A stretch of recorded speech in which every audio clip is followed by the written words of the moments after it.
right, what's going on, you guys? Nick here with Nick Strength and Power. I've got a couple of interesting stories for you guys today. The first story that I've got for you guys today, IFBB Pro Men's Open bodybuilder John Della Rosa going into surgery today for a micro tear on his bicep, which is very unfortunate because recently we'd been seeing a lot of physique updates from John, and we hadn't really seen physique updates from John in like a couple of years. He was just now getting back into it. It looked like he was going to be making a competitive comeback in the very near future based on some of the stuff that we were seeing.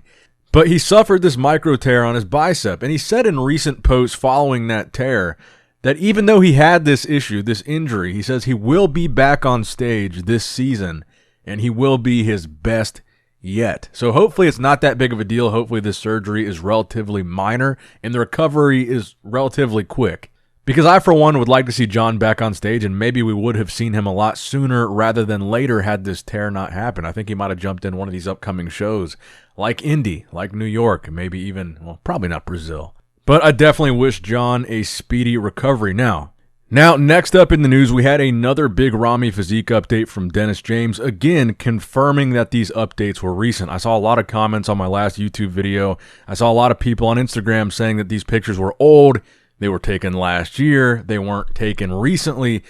Both Ramy and Dennis are saying these were taken April 17th, which was 2 days ago. They both say they're brand new physique updates. I don't really see any reason not to believe that these are recent pictures.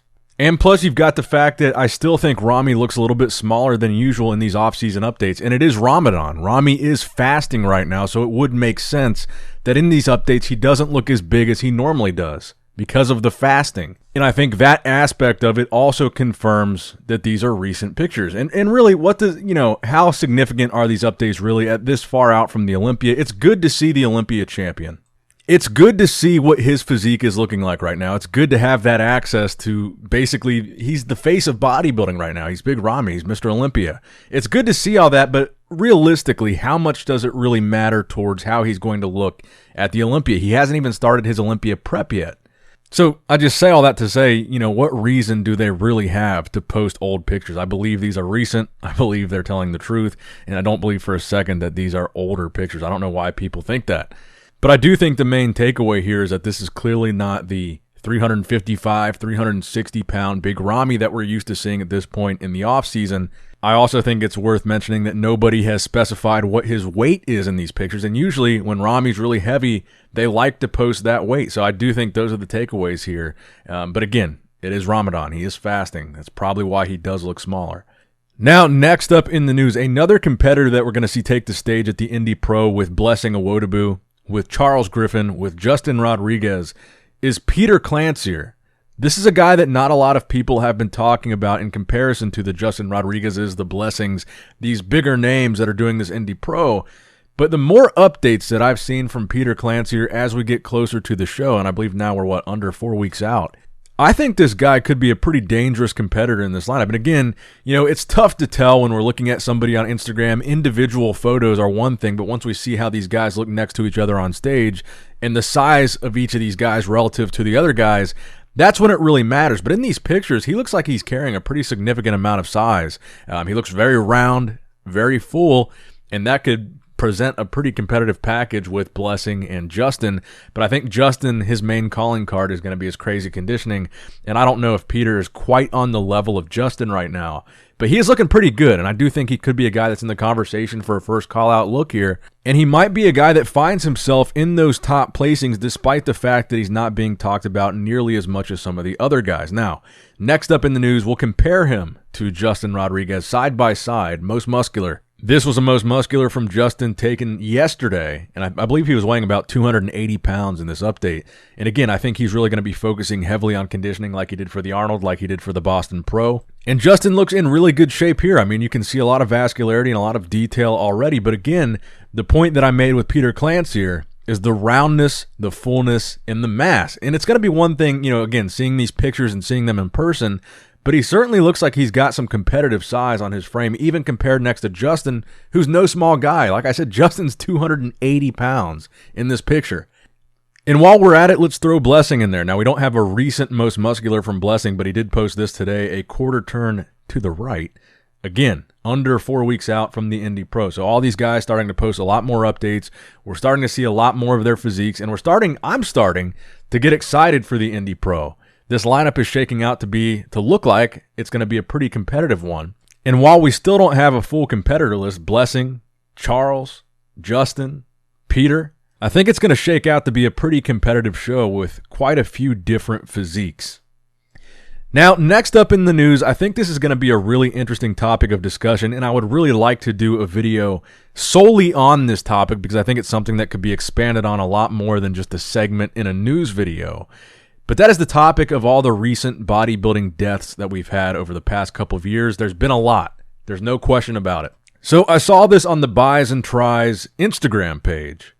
So I'll roll that clip for you guys here, and we'll talk about it in a second, get your guys' thoughts on it. We dying just to have unnatural looking muscles. All y'all bodybuilders out there, man, quit, bro. You go die young. Simple as that, man. I was 46.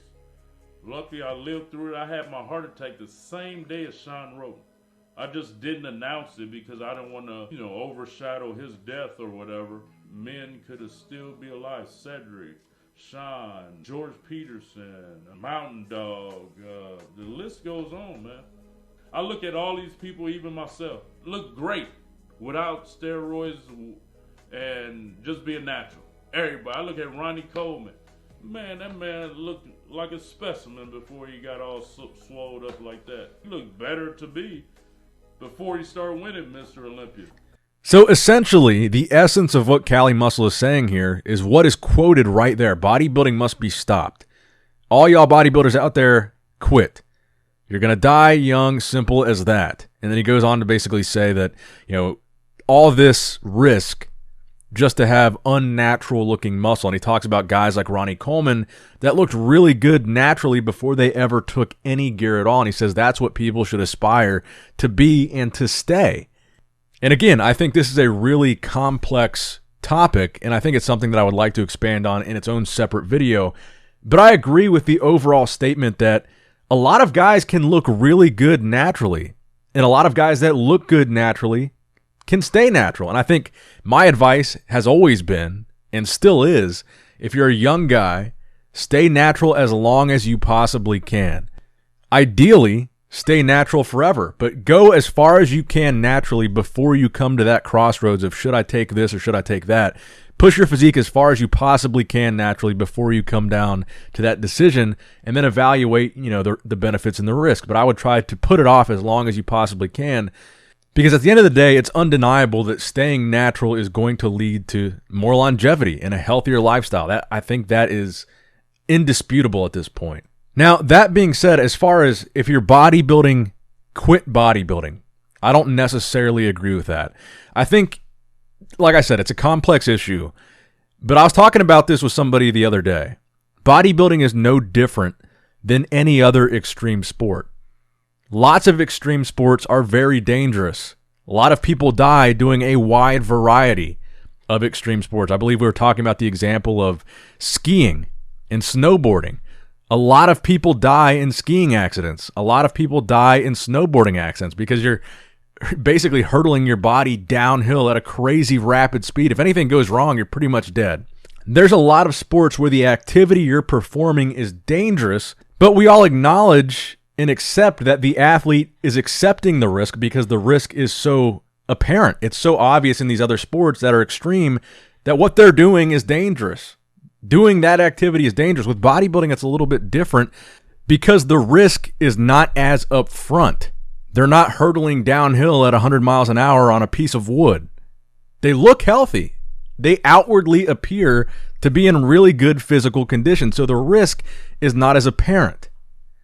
But I think it's fair to say that not every bodybuilder that passes away from bodybuilding is victimized by the sport of bodybuilding. I think a lot of these guys accepted the risk and chose to do this regardless. They're doing what they loved, and they know about the risk that it has. So when you say all bodybuilders should quit bodybuilding, I don't think that's a fair statement. Because just like any dangerous or extreme sport, if the athlete loves to do it and they accept the risk, why shouldn't they? I think the solution, if there is one, and that's a whole nother conversation, is some kind of better health care for the athletes. Maybe mandated yearly checkups, maybe mandated cardiac CT scans, mandated calcium scores. But that would all be very complicated as, would the IFBB do this? Would the Olympia do this? Would the Arnold Classic do this? Would it be up to the promoter? Would it be up to the show? Would it be organization-wide? It's a very complex issue, but I think at the end of the day, bodybuilding is not going to be gone tomorrow. Every bodybuilder is not going to quit bodybuilding. Professional bodybuilding is not going to disappear overnight. And I don't think the solution is drug testing either. That has never worked in the past. They've tried it. People will always go above and beyond when there's prize money involved. Someone's always going to figure out a way to beat the test. Someone's always going to figure out to take something they shouldn't be taking.